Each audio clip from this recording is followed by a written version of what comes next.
नमस्कार. बोरकर यांची रे थांब जरा आषाढ घना आहाहा ही एक अशी कविता आहे ना, जी आपल्याला पावसाळ्यातल्या निसर्गाच्या अगदी प्रेमातच पाडते. तर आज आपण बघणार आहोत की कवीने हे जे काही अद्भुत सौंदर्य आहे ते शब्दांमध्ये कसं बरं जिवंत केलं असेल. चला तर मग या सुंदर प्रवासाला सुरुवात करूया. आहा रे थांब जरा आषाढ घना बघू दे दीठ भरून तुझी करुणा. खरं तर याच एका ओळीत संपूर्ण कवितेचा आत्मा आहे. ही फक्त एक साधी विनंती नाहीये, तर निसर्गाचं ते अद्भुत रूप डोळे भरून पाहण्यासाठी कवीने त्या आषाढ मेघाला घातलेली ही एक प्रेमळ साद आहे. आणि याच साधेतून कवी आपल्याला एका मॅजिकल प्रवासावर घेऊन जातात. चला तर मग सुरुवात करूया. आणि आधी हे जाणून घेऊया की हे इतकी सुंदर शब्द लिहिणारे कवी बोरकर कोण होते, आणि हो, त्यांची ही विनंती नेमकी का होती. तर हे आहेत बाळकृष्ण भगवंत बोरकर, पद्मश्री पुरस्काराने सन्मानित कवी. आणि निसर्ग आणि प्रेम हे तर जणू त्यांच्या कवितेचे प्राणच होते. त्यांच्या शब्दांमध्ये निसर्ग इतका जिवंत होतो ना, की असं वाटतं की ते खरंच त्याच्याशी बोलतायत. आणि हीच जी संवेदनशीलता आहे ती त्यांच्या कवितेला खूप खास बनवते. पण मग प्रश्न येतो की कवी त्या मेघाला थांबायला का सांगतायत? तर याचं कारण असं आहे की मेघाच्या येण्याने निसर्गावर जी रंगांची उधळण झाली आहे, जी जादू झाली आहे, ती त्यांना अनुभवायची आहे. म्हणजे बघा, ज्याने हे सगळं सौंदर्य निर्माण केलं त्यालाच थांबवून ते डोळे भरून पाहण्याची आहाहा कल्पनाच किती सुंदर आहे, नाही का? ठीक आहे, चला तर मग आता बघूया की कवी नेमक्या कोणत्या भव्य दृश्याबद्दल बोलत आहेत.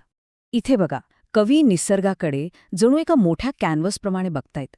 त्यांना काय काय दिसतंय, तर कोमल पाचूसारखी हिरवीगार शेतं, प्रवाळासारखी लालसर माती, आणि हो, इंद्रनीळ रत्नांसारखी दिसणारी वेळूंची बेटं. म्हणजे विचार करा, प्रत्येक गोष्टीसाठी किती सुंदर आणि मौल्यवान उपमा वापरल्यात.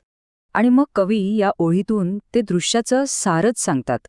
ते म्हणतात की हे सगळं सौंदर्य म्हणजे दुसरं तिसरं काही नाहीये, तर त्या मेघाच्याच पावलांच्या खुणा आहेत. वाह, ही कल्पनाच त्या दृश्याला एका अगदी वेगळ्याच उंचीवर नेऊन ठेवते. तर ह्या मोठ्या भव्य दृश्यानंतर आता कवी आपलं बोट धरून आपल्याला निसर्गातल्या लहान लहान आणि नाजूक गोष्टींकडे घेऊन जातात. चला बघूया. इथे बघा, कवींनी निसर्गाला कशा मानवी भावना दिल्या आहेत. केतकी त्या मेघाच्या स्पर्शाने जणू रोमांचित झाली आहे. सोनचाफा अगदी नव्याने फुलला आहे. आणि जाईची फुलं तर लाजत आहेत. म्हणजे फुलांना ही भावना असतात, ही कल्पनाच किती विलक्षण आणि सुंदर आहे. आणि हे बघा, लाजून या जाईच्या लेकी तुझं चोरून बघती पुन्हा पुन्हा. आहाहा, काय सुंदर वर्णन आहे हे. जाईची फुलं म्हणजे जणू काही लाजाळू मुलीच आहेत, आणि त्या त्या मेघाकडे चोरून चोरून बघतायत. खरंच हे ऐकताना किंवा वाचताना आपल्या डोळ्यासमोर एक जिवंत चित्र उभं राहतं.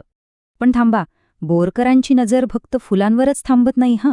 त्यांच्या कवितेत पावसाळ्यात रमणारे इतर सजीव प्राणी तेही तितकेच जिवंतपणे येतात.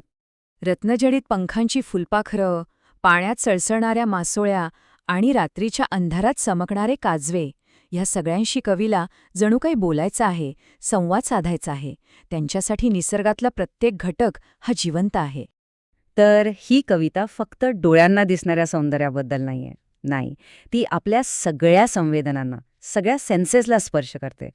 म्हणजे कसं, तर कवी आपल्याला एक संपूर्ण अनुभव देतात.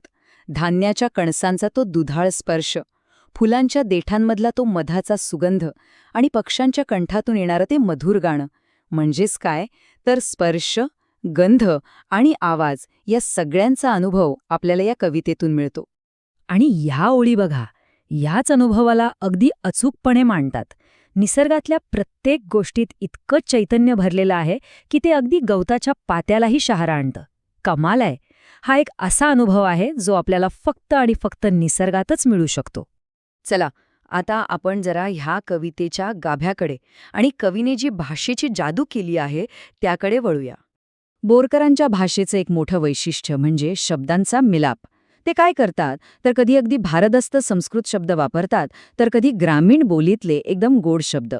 आणि ह्या मिश्रणामुळे कवितेत एक इतका सुंदर वेगळाच गोडवा येतो. आणि हा एक खूप महत्त्वाचा मुद्दा आहे. जेव्हा निसर्गात मानवी भावना मिसळल्या जातात तेव्हा ते वर्णन आपोसूकच अधिक जिवंत आणि चैतन्यमय होऊन जातं. ती लाजरी जाई असेल किंवा ती रोमांचित केतकी, ही त्याचीच तर उत्तम उदाहरणं आहेत. आणि शेवटी ही कविता आपल्या सगळ्यांसाठी एक प्रश्न मागे ठेवून जाते. आजच्या या धावपळीच्या जीवनात आपल्या आजूबाजूला पसरलेलं हे असं सौंदर्य अनुभवण्यासाठी आपण कधी खरंच क्षणभर थांबतो का? यावर नक्कीच विचार करायला हवा.